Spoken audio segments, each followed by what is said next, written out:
Yang profil lah. Kita kan kayak Pak Haji kan yang isinya yang segi-segi bulat-bulat.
Satu, dua, tiga.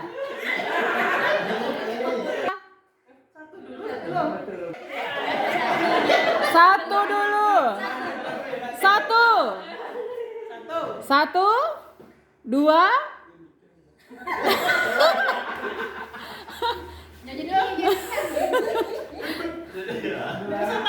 Satu, dua, tiga.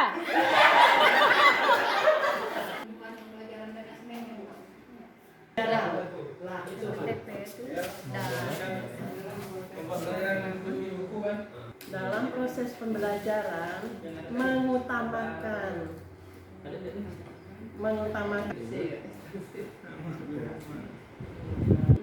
Kita lima Bu kita. Ibu kita maju kali Bu. Diri dari gigi.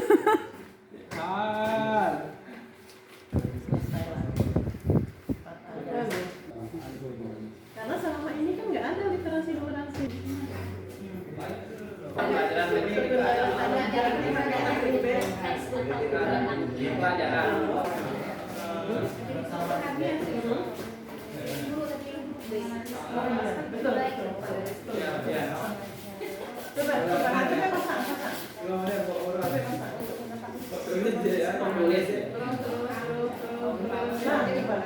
Bisa juga bikin ayam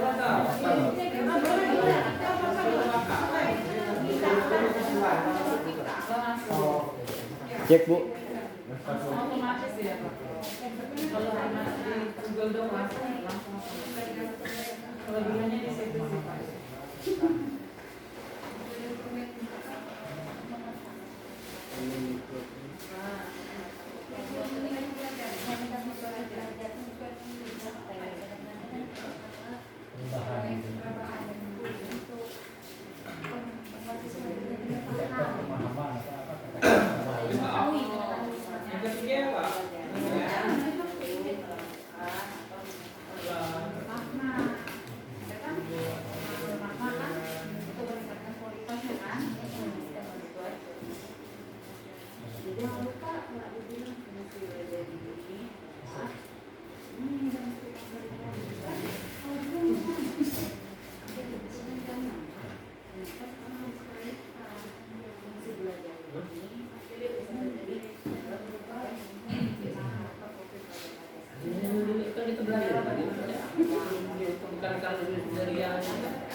Kebutuhan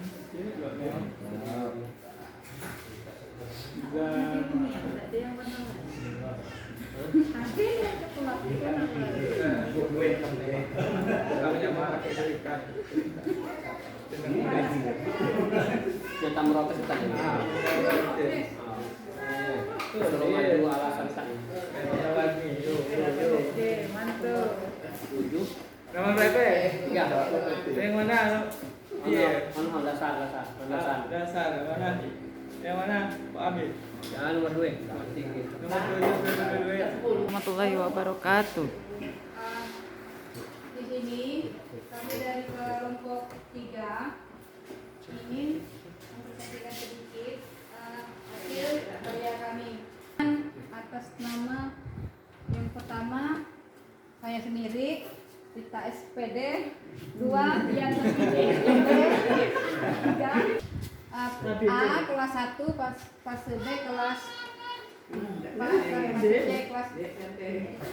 Nah, kelompok 3 yaitu kondisi yang selama ini terjadi di kelas.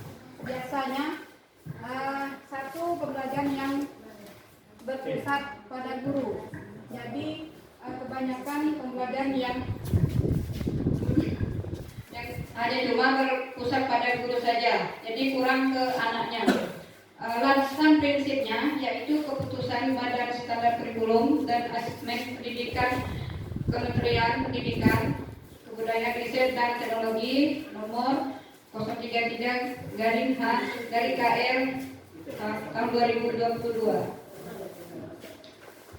Nah, yang perubahan yang harus dilakukan karena kondisinya yang terjadi tadi pembelajarannya berpusat hanya pada guru saja. Jadi yang harus diperbaikinya yaitu kedepannya pembelajaran itu harusnya berpusat pada peserta didik. Jangan hanya mengandalkan dari guru saja. Jadi supaya anak itu lebih banyak mengetahui apa yang guru sampaikan. Apalagi dengan zaman sekarang ini kurikulum mereka belajar itu banyak sekali SPG-nya misalnya untuk anak-anak di kelas 1. Yang kedua, membuat pembelajaran di buku dan mengabaikan kebutuhan peserta didik. Landasannya dalam itu Ristek nomor 5 tahun 2022 tentang standar kompetensi lulusan pada PAUD di placement.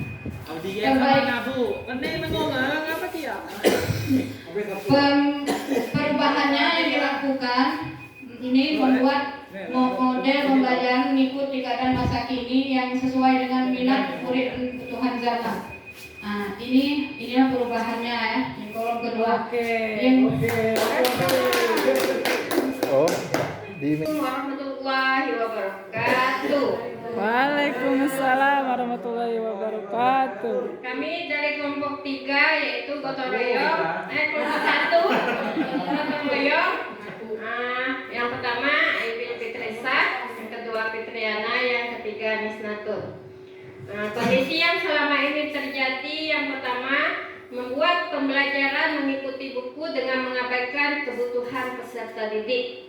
Landasan prinsip yang digunakan yaitu Kemendikbudristek nomor 262/M/2022 tentang pedoman penerapan kurikulum dalam rangka pemulihan pembelajaran. Perubahan yang dilakukan melakukan pembelajaran dengan lingkungan sekitar atau alam, mencari dan menggunakan buku referensi atau internet sesuai kebutuhan peserta didik. Yang kedua, proses belajar bertujuan tes atau ujian akhir serta pembelajaran dengan kegiatan yang sama dari tahun ke tahun dengan soal tes dan ujian yang sama. Landasan prinsipnya yang digunakan sama Kemendikbudristek nomor 262/M/2022 tentang pedoman penerapan kurikulum dalam rangka pemulihan pembelajaran. Perubahan yang dilakukan dalam pembelajaran menggali pemahaman siswa dengan pengalaman bermakna, menciptakan model pembelajaran yang lebih kreatif dan inovatif. Yang ketiga, kondisi yang selama ini terjadi berfokus pada asesmen sumatif. Landasan prinsip yang digunakan keputusan Kepala BSKAP nomor 033/H/KL/2022 tentang perubahan atas keputusan Kepala BSKAP nomor 008-H-KR-2022 tentang capaian pembelajaran pada PAUD Dikdasmen pada kurikulum Merdeka. Perubahan yang dilakukan menggunakan penilaian sumatif dan formatif berjalan secara bersamaan. Baik, saya. Wassalamualaikum warahmatullahi wabarakatuh. Waalaikumsalam. Kami dari kelompok 2 ini mengenai perubahan paradigma pembelajaran dan asesmen SD 8 Bakam.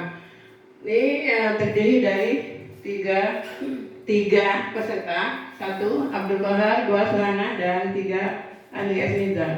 Di sini mata pelajaran untuk fase B kelas 3 dan fase A kelas 2, dan ini kelompok 2 ya. Ini mengenai kondisi yang selama ini terjadi dan prinsip landasan yang digunakan dan juga perubahan yang akan dilakukan. Nomor 1, membuat pelajaran yang kondisi yang selama ini terjadi.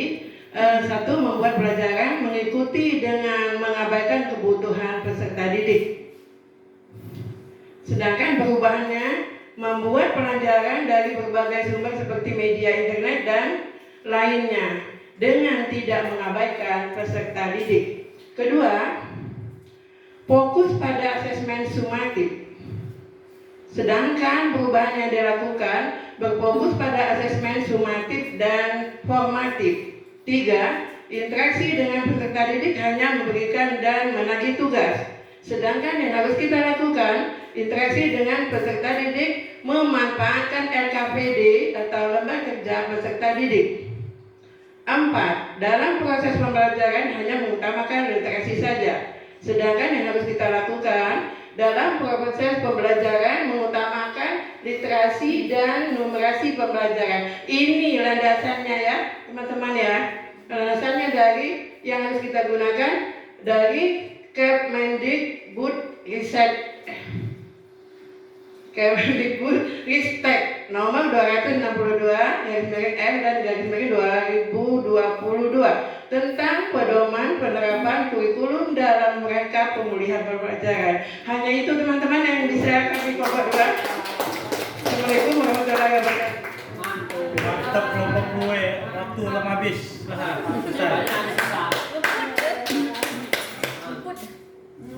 mikrofonnya? Oke.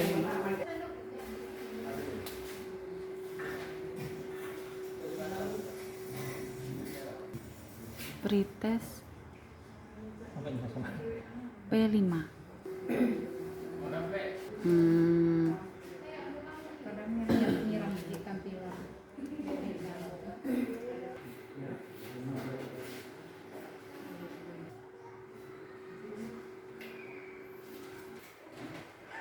Kan tingkat kesiapan satuan pendidikan.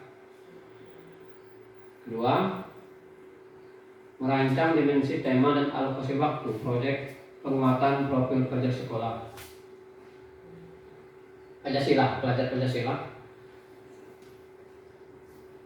Ketiga, merancang strategi pelaporan hasil proyek. Dan keempat, menyusun modul proyek.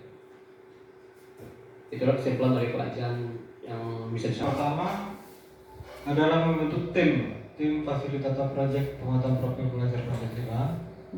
Kemudian selanjutnya mengidentifikasi tingkat kesiapan satuan pendidikan.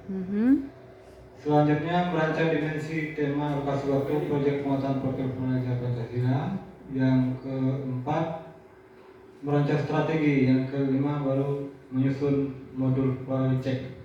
Jadi itu 5, 2, 3, 1, 4. Itu urutan. Kalau berikan satu kalimat contoh elemennya kita 3, kami isi 3 loh. Pak Lama